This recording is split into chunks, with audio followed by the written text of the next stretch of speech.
Iyyaka na'budu wa iyyaka nasta'in.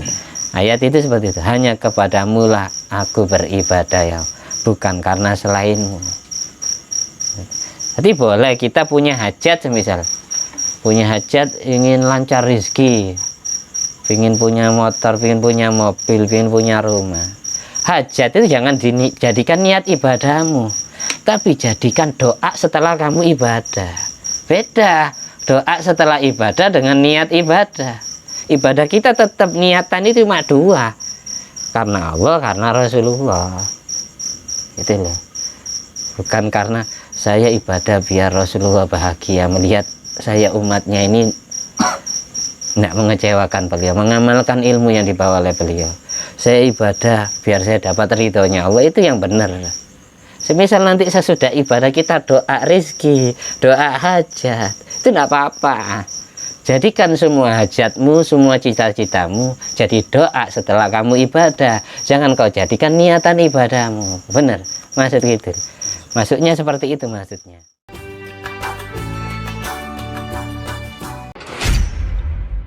Assalamualaikum warahmatullahi wabarakatuh. Alhamdulillahirabbil alamin alladzi bi ni'mati tatimmus shalihat wa bi dzikri sulahai tatanazzalu rahmat wal barakat. Wassalatu wassalamu ala sayyidi sadat sayyidina maulana Muhammadin bil qadat wa ala alihi wa ashabi alanjumi zahirat amma ba'du. Rabbi syrah li sadri wa yassir li amri wa hlul 'uqdatan min lisani yafqahu qawli. Rabbi zidni ilma warzuqni fahma. Allahumma ftah alaina futuhal arifin waj'alna khalisatan liwajhikal karim. Allahumma arzuqna fahman nabiyyin wa ilhamal malaikatil muqarrabin. Allahumma nawwir qulubana binuri hidayatika kama nawwartal arda binuri syamsika. Rabbana anfa'na bima 'allamtana. Rabbi 'allimna alladhi yanfa'una. Rabbi faqihna wa faqih ahlana wa qarabatin wa ashabin lana fi dinina. Allahumma inna na'udzubika min ilmin la yanfa' wa qalbin la yakhsha wa amalin la yurfa' wa du'ain la yusma'. Allahumma sholli ala sayyidina Muhammadin wa ala ali sayyidina Muhammad madanil jud wal karam bail ilmi wal hilmi wal hikami wa barik wa sallim walhamdulillahi rabbil alamin. Al-Fatihah. Bismillahirrahmanirrahim. Alhamdulillahirabbil alamin arrahmanirrahim maliki yaumiddin. Iyyaka na'budu wa iyyaka nasta'in ihdinas siratal mustaqim siratal ladzina an'amta 'alaihim. Amin. Bismillahirrahmanirrahim. Keterangan yang keempat, arba'u muqaddimatin.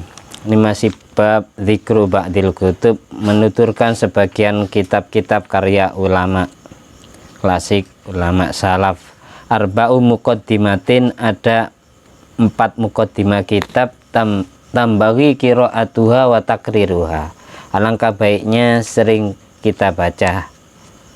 Li'annal mubtadi'a tanfa'u, karena santri yang kelasnya ibtida, santri yang kelasnya junior itu akan bisa mengambil kemanfaatan dari muqaddimah 4 yang dibacanya. Wal muntahi tudzakkiruhu, sedang santri yang kelasnya senior, yang sudah sampai di puncak, yang kelasnya tinggi, adanya muqaddimah itu dapat memberikan tadzkirah, mengingatkan dia, menasehati dia. Jadi 4 muqaddimah ini mengandung nasihat-nasihat ilmu untuk pelajar, baik pelajar yang kelasnya junior maupun yang senior. Mengapa demikian? Li'annah tawat ala ulumin kasiratin. 4 muqaddimah ini mengandung ilmu yang banyak. Wahya diantaranya yaitu 1 muqaddimah kitab tafsir karya Imam Fakhruddin Ar-Razi. Ini imam mazhab Syafi'i beliau, mazhab Syafi'i. Sampai tafsiran ila suratil Baqarah, sampai tafsiran surat Al-Baqarah. Terus yang kedua muqaddimah syarhi Muslim. Muqaddimah kitab syarhi Muslim, syarahnya Sahih Muslim, yaitu karya Syekh Syarafuddin An-Nawawi, Imam Nawawi. Tapi Sahih Muslimnya yang ngarang Imam Muslim, tapi syarhu Muslim ini yang nyusun Imam Nawawi. Jadi dari kitab syarhu Muslim difekihkan oleh Imam Nawawi. Jadi syarhu Muslim kita fikih juga. Yang ketiga muqaddimah majmu' mukadimahnya kitab Majmu' juga karya Imam Nawawi, syarahnya kitab Muhadzab karya Abu Ishaq As-Syairazi yang kemarin disebutkan ceritanya. Yang keempat, mukadimah Ibnu Khaldun karya Ibnu Khaldun. Yang nomor 5, inna qira'ata kitab Syifa lil Qadiyat mujarrabatun likasfil karbi.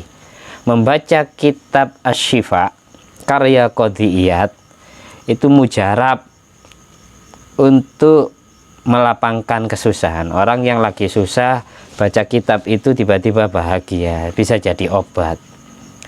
Saya punya kitabnya ini, Asy-Syifa ini nama lengkapnya kitab Asy-Syifa fi ta'rifi tahqiq hukukil Mustafa, fi ta'rifi hukukil Mustafa. Kitab obat yang menerangkan tentang pengenalan hak-haknya Nabi Muhammad SAW. Jadi di dalam kitab Syifa itu dibagi 4 bagian. Yang saya baca itu, bagian pertama menerangkan keagungan Allah kepada Nabi Muhammad. Yang kedua, mukjizat-mukjizat yang pernah dialami Nabi Muhammad. Yang ketiga, sifat-sifatnya Nabi Muhammad. Yang keempat, itu menerangkan tentang hukum orang yang pernah mencaci maki atau mendolimi Nabi Muhammad. Jadi kitab Asy-Syifa ini karya Qadiyat. Qadiyat ini ulama kelahiran Andalusia, Spanyol. Dulu Andalusia itu masuk, bisa dikatakan Spanyol, itu sebagian ada yang ikut benua Afrika Utara, sebagian ada yang masuk Maroko. Tapi makam beliau kelahiran kota Ceuta. Ceuta itu Sipta bahasa Arabnya, masuk wilayah Spanyol, tapi wilayahnya aslinya itu Afrika Utara. Tapi orang Spanyol, pemerintah Spanyol tidak mau memberikan wilayah Ceuta ini kepada orang Afrika. Beliau kelahiran situ, bahkan pernah jadi qadhi. Kalau sudah kelasnya qadhi, panggilannya qadhi, ini hakim berarti. Hakim, pernah jadi hakim. Dulu di Spanyol ada kerajaan Islam besar, namanya kerajaan Muwahhidun. Kalau di Maroko itu ada kerajaan Murabitun. Dua kerajaan ini cabang jadi kerajaan Bani Ahmar yang dulu didirikan oleh anak cucu kerajaan Bani Umayyah ke-1 yang bernama Abdurrahman Ad-Dakhil. Di Cordoba itu ada patung besar, patungnya Abdurrahman Ad-Dakhil. Makanya di selat perbatasan Spanyol dengan benua Afrika itu ada gunung namanya Selat Gibraltar, Selat Jabal Torik. Karena apa kok disebut Gibraltar, Jabal Torik? Karena dulu yang memerdekakan wilayah itu sahabat Torik bin Ziyad, diutus oleh Khalifah Abdul Malik bin Marwan. Jadi dulu ada kerajaan Spanyol, Islam besar di Spanyol. Dan beliau Qadiyat hidup di era itu, kerajaan itu. Beliau kelahiran Spanyol, tapi wafatnya di Maroko, di Marrakech, wilayah Marrakech. Jadi makam beliau, orang yang biasanya di Maroko itu ada ulama besar juga pengarang kitab Dalailul Khairat. Terus ini Qadiyat, ada 7 ulama besar Maroko, diantara yang masuk dari 7 Qadiyat. Dan Syed Muhammad Ibnu Sulaiman Al-Juzuli, pengarang Dalailul Khairat, yang jasadnya setiap digali kuburannya, wafat ratusan tahun yang lalu ya, abad 500 Hijriah, pernah digali tahun berapa itu, sudah dapat 1000 tahun yang meninggal, jasadnya masih utuh. Kalau di kitab Matoliul Musirat yang saya baca, syarahnya Dalailul Khairat itu, bahkan ada yang santrinya beliau tidak percaya, kayak masih hidup beliau, kulitnya masih empuk, dicubit sampai berdarah, terus kembali ke semula lagi, kayak tidak luka lagi, sampai keluar darah. Itu Syed Muhammad, orangnya ahli salawat, Thariqah Syadzili. Qadiyat ini pernah jadi qadhi di Ceuta, pernah jadi qadhi di wilayah mana itu, bukan Cordoba satunya,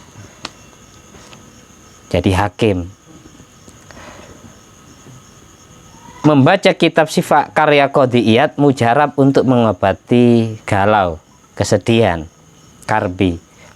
Bahwa Alil Habib Ahmad bin Husain Al-Idrus, ada ulama yang bernama Habib Ahmad bin Husain Al-Idrus, lailata dukhulihi bibinti ammihi, pada saat beliau masuk atau sowan ke rumah putri pamannya atau ke rumah ponakannya, anak daripada Syekh bin Habib Syekh bin Abdullah, annahu qala laha, si paman bilang kepada anak Habib Ahmad Al-Idrus bilang kepada binti ammi, amsiki sirot, tolong tahan lampu, jangan dimatikan meskipun malam hari. Liaqra'a khutbata kitabis syifa, karena aku akan membaca khutbah atau muqaddimah kitab asy-syifa fi ta'rifi hukukil Mustafa. Jangan dimatikan dulu lampunya. Amsiki, tahanlah asirat. Lampu zaman dahulu kan bukan kayak gini, masih berbentuk damar peluk gitu ya. Masih kayak gitu, jangan dimatiin, kayak lilin lah ya. Summa qala Al-Ahsan, kemudian beliau mengatakan setelah bilang jangan matikan lampu, saya mau baca kitab muqaddimah kitab asy-syifa. Ahsan, alangkah baiknya anukammilahu, aku atau kita menyempurnakan bacanya sampai hatam, khutbahnya saja. Wasirat biyadihi fakammilhu, fakammalahu, akhirnya ini fi'il madhi ya, fi'il madhi. Fakammalahu, kemudian Habib Ahmad bin Husain Al-Idrus menyempurnakan baca khutbah kitab asy-syifa itu sampai tuntas. Wasirat biyadiha, sedang lampu dipegang oleh ponakan perempuannya itu, anak daripada Syekh bin Abdullah. Hatta asbaha, sampai keduanya menjelang masuk waktu pagi. Tidak terasa, karena waktu itu Habib Ahmad bin Husain Al-Idrus lagi sedih, mungkin banyak masalah hidup. Setelah baca kitab syifa tiba-tiba bahagia hatinya. Ini cuma 1 juz kitabnya, 1 juz. Di etalase saya itu ada kitabnya. Di dalam khutbah kitab asy-syifa itu malahan gara-gara beliau nyusun kitab asy-syifa itu gara-gara diminta oleh teman-temannya, karena beliau masih belum pantas menerangkan ilmu, masih ada gurunya. Tapi terpaksa berdasarkan hadis riwayat Abu Hurairah, dia mengatakan itu, man su'ila an ilmin fakatamahu aljamallahu bilijan minan nar. Barang siapa yang ditanya ilmu lalu menyembunyikan ilmunya, tidak mau diajarkan, maka kelak dia akan diberi kendali yang terbuat dari api neraka. Wajahnya kasih tahu kendali ya. Kendali biasanya sesuatu yang dipakai nutup kuda itu loh, kendali. Kalau yang ada di punggung kuda namanya pelana. Lijam itu kendali, maksud itu pengaman wajah kuda yang biasanya dibuat dokar, itu namanya kendali. Orang yang menyimpan ilmu itu besok di neraka akan diberi kendali api ya, akhirat nanti. Makanya dengan dasar hadis itu akhirnya beliau nulis kitab syifa sampai tuntas, menerangkan tentang hak-hak Nabi Muhammad, mengenalkan Nabi Muhammad yang sebenarnya. Intinya hidup itu dapat ridha Allah, dapat syafaat Rasulullah, itu dua itu sudah. Maka memang kanat hijratu lidunya yusibuha aw imra'atin yankihuha wa hijratu ila ma hajara ilaih. Orang yang tujuan hijrahnya karena mendapatkan dunia atau karena ingin dapat wanita, maka dapat itu. Tapi yang ikhlas adalah man kanat hijratuhu ilallah wa rasuli wa hijratu ilallah wa rasuli. Orang niatan yang benar, ibadah yang benar itu karena Allah atau karena Rasulullah, selain itu tidak benar. Betul. Awal hadis ini innamal a'malu binniyat wa innamal likulli imri'in ma nawa. Faman kanat hijratu ilallah wa rasuli fa hijratu ilallah wa rasuli. Faman kanat hijratu lidunya yusiba wa imra'atin yankihuha fa hijratu ila ma hajara ilaih. Setiap orang mendapatkan apa yang dia niatkan. Kalau niatan hijrahnya karena Allah atau karena Rasulullah, ya dapat Allah, dapat Rasulullah. Dapat ridhonya Allah, dapat syafaat Rasulullah. Kalau niatannya karena mendapatkan dunia atau wanita, kenapa di sini kok hanya wanita yang disebutkan? Seolah-olah hitapnya ke laki-laki kan ya. Karena waktu itu ada sahabat namanya sahabat Qais.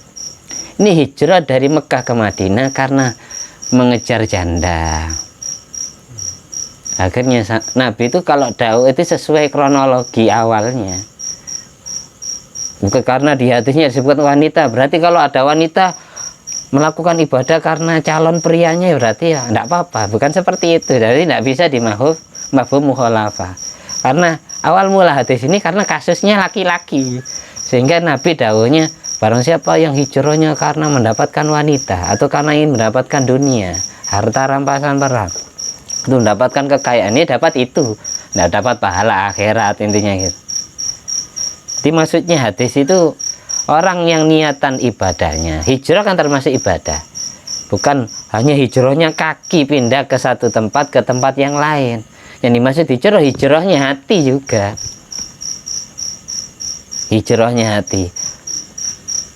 Orang beribadah karena selain Allah, karena selain Rasulullah, itu berarti ibadahnya tidak ikhlas, berarti tujuannya salah.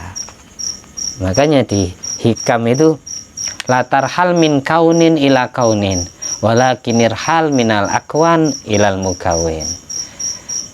Kalau orang, janganlah kamu berangkat ibadah dengan niatan karena kaun, karena makhluk Allah, kemudian kamu robah ila kaunin menuju makhluk yang lain, itu ibadahnya tetap salah, nah benar. Fatakunu kahimari roha, maka kamu seperti keledai pembajak tanah, muter-muter tidak ketemu arah tujuannya.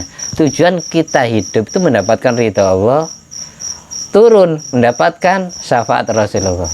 Ketika Rasulullah ridha kepada kita, Allah ridha. Ketika orang tua kita ridha, Rasulullah juga ridha. Makanya ridha Allah fi ridhal walidain wa sukhtullah fi sukhtil walidain. Orang katanya Rabi Adawiyah itu, aku ibadah bukan karena ingin mendapatkan surga, bukan karena takut masuk neraka. Rabi Adawi akan mengatakan seperti itu. Karena apa? Orang yang niatan ibadahnya, niatan ngajinya ya ingin makhluk tujuannya, itu tidak ikhlas berarti. Saya ngaji karena tidak enak, tidak pernah hadir, ya tidak enak, bukan karena mendapatkan ridha Allah atau ingin membahagiakan hati Rasulullah, ingin menghidup-hidupi ilmunya Rasulullah, ilmunya Allah yang dibawa oleh Rasulullah biar nak mati. Saya ikut ngaji menghilangkan kebodohan hati. Orang niatan ngajinya karena masuk surga. Surga itu otomatis. Jadi tanpa diniati untuk surga, itu tetap kita orang ibadah dapat pahala surga. Orang maksiat dapat siksa neraka. Jadi tidak usah jadikan niat. Karena apa? Surga ini makhluk apa Tuhan? Makhluk. Seharusnya yang diharapkan adalah pencipta surga, yaitu Allah. Ridhonya Allah yang diharapkan, bukan surganya.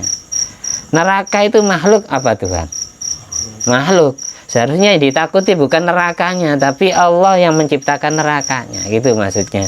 Iyyaka na'budu wa iyyaka nasta'in. Ayat itu seperti itu. Hanya kepadamu lah aku beribadah ya, bukan karena selainmu. Jadi boleh kita punya hajat, semisal punya hajat ingin lancar rezeki, ingin punya motor, ingin punya mobil, ingin punya rumah. Hajat itu jangan dijadikan niat ibadahmu, tapi jadikan doa setelah kamu ibadah.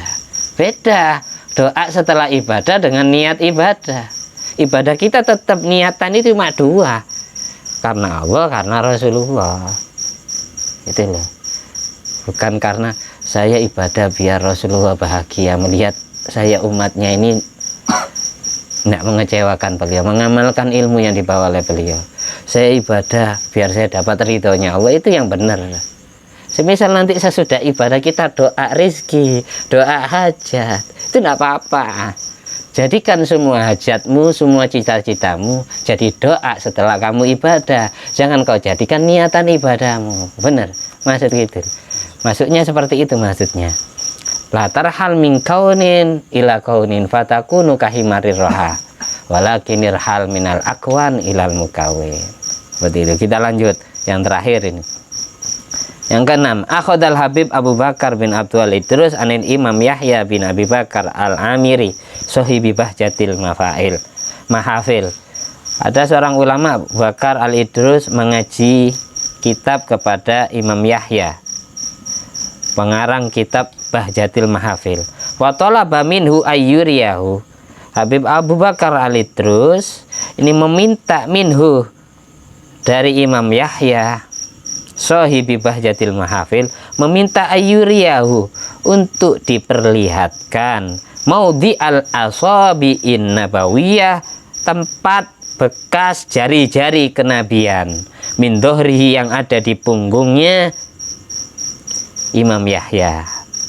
Fakasyafa, lalu Imam Yahya membuka bajunya lahu untuk Habib Abu Bakar al-Idrus, faro'ahu, kemudian Habib Abu Bakar al-Idrus melihat jari-jari kenabian membekas di punggungnya Syekh Yahya al-Amiri sahibi Bahjatil Mahal, li'annahu ra'a Nabiyya sallallahu alaihi wasallam masaha ala dhahrihi, karena Imam Yahya al-Amiri pengarang kitab Bahjatil Mahafil pernah mimpi bertemu Nabi Muhammad SAW. Nabi Muhammad mengusap punggungnya pakai jari-jarinya, jadi diusap. Wastaiqadha, setelah terbangun, wa atharul asabi'in nabawiyah dhahiratun fi dhahrihi, bekas jari-jarinya Nabi Muhammad itu nampak di punggungnya, ngecap. Hati mimpi punggungnya dielus-elus sama Rasulullah pakai jari-jari Kanjeng Nabi. Setelah bangun ngecap, ada bekas telapak tangan Rasulullah di punggungnya. Akhirnya murid beliau yang bernama Habib Abu Bakar al-Idrus memohon kepada gurunya agar buka baju, pingin lihat telapak tangannya Rasulullah di punggungnya. Wa baqiya kadzalika muddata hayatihi, dan telapak tangan yang Rasulullah yang ngecap di punggung beliau itu senantiasa selama beliau masih hidup. Wastahara dzalika fi jihatil Yaman. Berita ini masyhur di negeri Yaman. Kalau di punggung beliau itu ada telapak tangan kayak setempel gitu ya. Ya, atas setempel. Ada teman saya itu juga dadanya memang ada ngecap, ada seperti ini, membekas gitu, meskipun tidak begitu terang, ada bekas bintik 2, bintik 3 itu tidak bisa dihilangkan. Jadi kayak semacam ngerti tanda hitam. Saya punya teman mimpi Rasulullah SAW nepuk dadanya ini 2 kali. Jadi saya ingin tahu, saya ingin lihat, aku ingin weruh bekas sih, membekas nggak tangan Rasulullah? Nggak tahu, saya nggak lihat itu kan. Akhirnya saya paksa dia buka baju, diperlihatkan, oh iya ini ada ya gitu. Dia nggak merasa kalau ngecap, karena saya baca ini sama ya, ternyata beneran ada. Mudah-mudahan Allah mengizini kita mimpi Rasulullah, bertemu bukan hanya di akhirat, bertemu di dunia, bertemu pada saat kita mau meninggal dunia juga Rasulullah menyambut. Pada saat kita ada di alam barzah di kuburan, Rasulullah juga sering datang ke kuburan kita. Pada saat kita bangkit dari alam kubur menuju padang mahsyar juga Rasulullah mendampingi kita. Pada saat ditimbang amal, pada saat dihisab, pada saat melintasi jembatan Shiratal Mustaqim, Rasulullah SAW mendampingi kita, terutama pas di surga. Amin amin ya rabbal alamin. Al-Fatihah.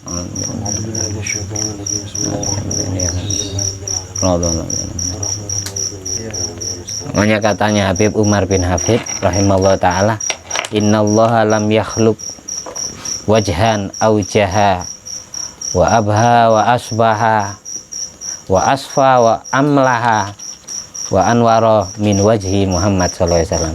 Sesungguhnya Allah tidak pernah menciptakan wajah yang lebih indah, wajah yang lebih manis, wajah yang lebih bening, bersih, wajah yang lebih bercahaya daripada wajah Nabi Muhammad SAW.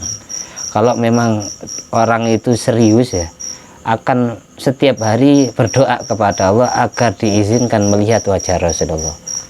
Kalau doanya Syed Muhammad Ibnu Sulaiman Al-Juzuli, Allahumma, ikuti, Allahumma inna amanna bihi sallallahu alaihi wasallam alam narah famatti'na Allahumma fiddaren biru'yati Allahumma inna amanna bihi sallallahu alaihi wasallam famatti'na Allahumma fiddaren biru'yatihi sallallahu alaihi wasallam. Ya Allah, sesungguhnya kami beriman terhadap Nabi Muhammad SAW, tapi sayang kami belum pernah melihat wajah Nabi Muhammad. Maka izinkan kami untuk bisa mendapatkan kenikmatan melihat wajah Nabi Muhammad di dunia dan di akhirat. Itu doanya Syekh Muhammad Ibnu Sulaiman Al-Juzuli. Ada hadis kalau pingin kabul hajat cepat, hadis riwayat Imam Ahmad bin Hambal, Imam Turmudi, ini populer hadisnya. Kita boleh tawasul ke Rasulullah. Dulu ada orang buta, matanya pingin sembuh dari butanya, Nabi tidak mengizinkan dia. Sudah, tidak usah minta kayak gitu, doakan saya Kanjeng Nabi biar Allah menyembuhkan buta saya. Sudah, kamu yang sabar aja. Nah, saya ingin dapat doa dari panjenengan. Ya sudah, akhirnya dituntun sama Rasulullah. Kamu doa seperti ini ya. Minta sendiri kepada dia, hajatnya pingin sembuh dari butanya. Hadisnya ini. Hadis sahih ini. Sahih Ahmad ada, Sahih Turmudi ada. Allahumma inni as'aluka wa atawajjahu bika ila rabbika Allahumma inni as'aluka wa atawajjahu binabiyyika Muhammad nabiyyir rahmah. Lalu ini kalau diterjemah gini, ya Allah, aku memohon kepadamu dan aku menghadap kepadamu dengan pelantara Nabimu Muhammad, Nabi Rahmah, Nabi kasih sayang. Ini yang ngajari doa ini Rasulullah. Setelah doa kepada Allah baru memanggil Rasulullah, ya Muhammad. Ikuti. Ya Muhammad. Ini tawassalu bika wa tawajjahu bika ila rabbika fi qada'i hajati hadhihi. Ya Rasulullah, ya Nabi Muhammad, aku bertawasul kepadamu, aku menghadap kepadamu atas Tuhanku, agar Tuhanku Allah mengabulkan hajatku yang ini. Setelah itu kerentak hati pingin apa. Misal kalau tadi sahabat yang buta itu pingin sembuh butanya, kita pingin lihat Nabi Muhammad, pingin mimpi Nabi Muhammad. Itu setiap hari diminta. Setelah itu, setelah selesai baru, setelah menyebutkan hajatnya dalam hati baru doa Allahumma fasyafi'hu fiyya. Ya Allah, syafaati Rasulullah untukku. Maksudnya kabulkan doanya Rasulullah untukku gitu loh. Allahumma fasyafi'u fiha bijahi indak, fasyafi'hu fina bijahi indak. Allahumma fasyafi'hu fiya, bisa fina, bisa fiya untukku, kalau fina untuk kami. Kalau kita lagi doa bareng-bareng kayak Maulid Simtudurar itu fina. Allahumma fasyafi'hu fina bijahi indak. Ya Allah, syafaati Rasulullah untukku agar hajatku yang tadi itu dikabulkan. Bijahi indak, dengan berkat pangkat besar Nabi Muhammad. Kalau di apa itu Dalailul Khairah ditambah bijahi indak. Kalau di hadisnya tidak ada bijahi indak. Intinya gini loh, kita itu boleh doa gini meskipun pakai bahasa Jawa, bahasa Indonesia. Ya Allah, aku memohon kepadamu, aku menghadap kepadamu dengan pelantara Nabiku Muhammad, Nabi rahmat, Nabi kasih sayang. Setelah bilang kepada Allah, baru kita manggil Rasulullah. Ya Nabi ya Muhammad, wahai Nabi Muhammad, ya Sayyidana, aku bertawasul kepadamu, berdoa kepada Tuhanmu agar Allah mengabulkan hajatku yang ini. Sebutkan hajatnya. Setelah manggilnya Muhammad seperti itu, baru kita doa ke Allah lagi. Ya Allah, syafaati Nabi Muhammad agar hajatku terkabul. Syafaati Nabi Muhammad untukku agar hajatku terkabul. Seperti itu cukup ya, nggak usah bahasa Arab, nggak apa-apa. Nanti ya, caranya gitu. Jadi doa kepada Allah dengan pelantaran Nabi Muhammad. Setelah ngomong kayak gitu, baru manggil Rasulullah. Ya Nabi ya Muhammad, ya Rasulullah, aku bertawasul kepadamu dan berdoa kepada Tuhanmu agar Allah mengabulkan hajatku yang ini. Sebutkan hajatnya, baru ya Allah, syafaati Nabi Muhammad untukku, kabulkan doa Nabi Muhammad untukku, gitu. Paham ya? Intinya gitu loh, nggak harus bahasa Arab. Caranya doa supaya hajat cepat kabul. Nanti saya tuliskan nih hadisnya, mudah-mudahan bermanfaat meskipun sedikit ya. Al-Fatihah. Bismillahirrahmanirrahim. Alhamdulillahirabbil alamin arrahmanirrahim maliki yaumiddin. Iyyaka na'budu wa iyyaka nasta'in ihdinas siratal mustaqim siratal ladzina an'amta 'alaihim. Mari kita baca tahiyat bersama-sama sambil merem matanya. At-tahiyatul mubarakatuh sholawatut thayyibatu lillah. Assalamu alayka ayyuhan nabi wa rahmatullahi wa barakatuh. Assalamu alayna wa ala ibadillahi sholihin. Asyhadu an la ilaha illallah, asyhadu anna muhammadar rasulullah. Allahumma sholli ala sayyidina Muhammad wa ala ali sayyidina Muhammad kama shallaita ala sayyidina Ibrahim wa ala ali sayyidina Ibrahim wa barik ala sayyidina Muhammad wa ala ali sayyidina Muhammad kama barakta ala sayyidina Ibrahim wa ala ali sayyidina Ibrahim fil alamin innaka Hamidum Majid. Bifadli subhana rabbika rabbil izzati amma yasifun wa salamun alal mursalin walhamdulillahi rabbil alamin. Bifadli subhanaka Allahumma wa bihamdika asyhadu an la ilaha illa anta astaghfiruka wa atubu ilaik. Assalamualaikum warahmatullahi wabarakatuh.